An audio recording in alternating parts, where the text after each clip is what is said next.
اہل سنت کا عقیدہ ہے کہ ہمارے جو عسکری ادارے ہیں یہ ہمارے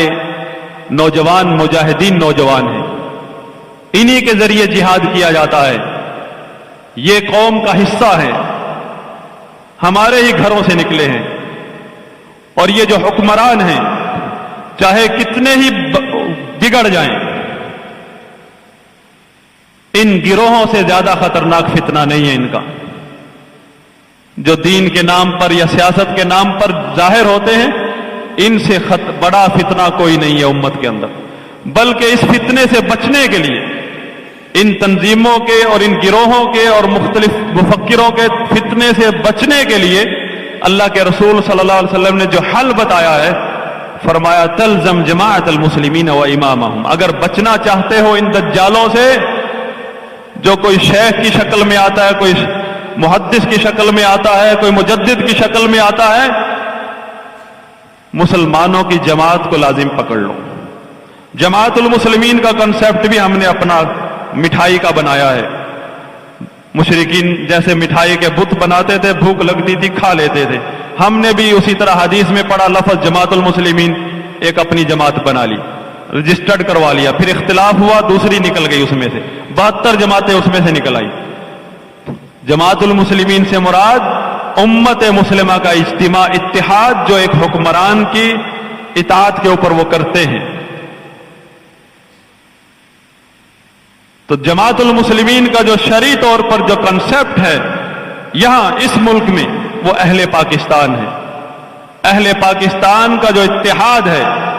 ایک سسٹم کی شکل میں، گورنمنٹ اور عوام ریاست کی شکل میں، اس کو جو پارا پارا کرے گا یا ایک بالشت کے برابر بھی اس سے جدا ہوگا، اس میں دراڑ ڈالنے کی کوشش کرے گا، یا خالی گھر بیٹھ کے یہ سوچ لے گا کہ میرا کوئی تعلق نہیں ہے اس حکمران سے، میرا کچھ نہیں لگتا، یہ میں تو کسی امیر کی اطاعت کروں گا، یہ اس قابل نہیں ہے کہ میرا امیر ہو، ایسے لوگوں کے بارے میں رسول اللہ صلی اللہ علیہ وسلم نے بتایا ہے، یہ چاہے کتنے ہی نیک ہوں یا علم والے ہوں، اگر اس نظریے پر، اس حالت میں، اس کیفیت میں مر جائیں، دور جاہلیت کی موت مریں گے۔ تربیت، رسول اللہ صلی اللہ علیہ وسلم نے کیا تربیت کی ہے اپنی امت کی، وہ تربیت کہاں ہے؟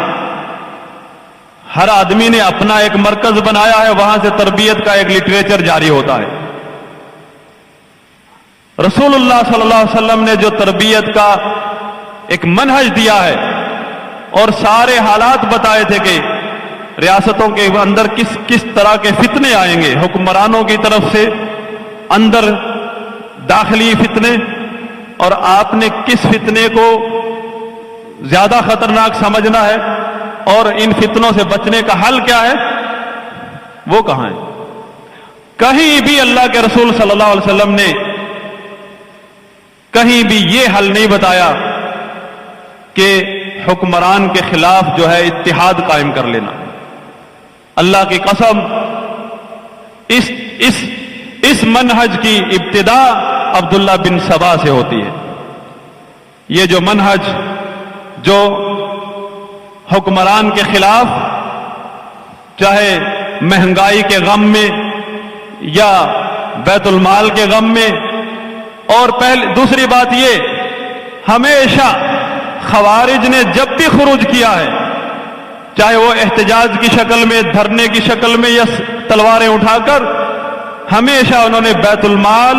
اور لوگوں پر ظلم و ستم کو ایشو بنایا ہے۔ اور یہی باتیں تو نبی صلی اللہ علیہ وسلم نے بتا دی تھی پہلے ہی، چاہے تیرا مال لوٹ لیں یہ حکمران، چاہے تمہاری پیٹھوں کو مارے، اسمع واطع، سن اور مان،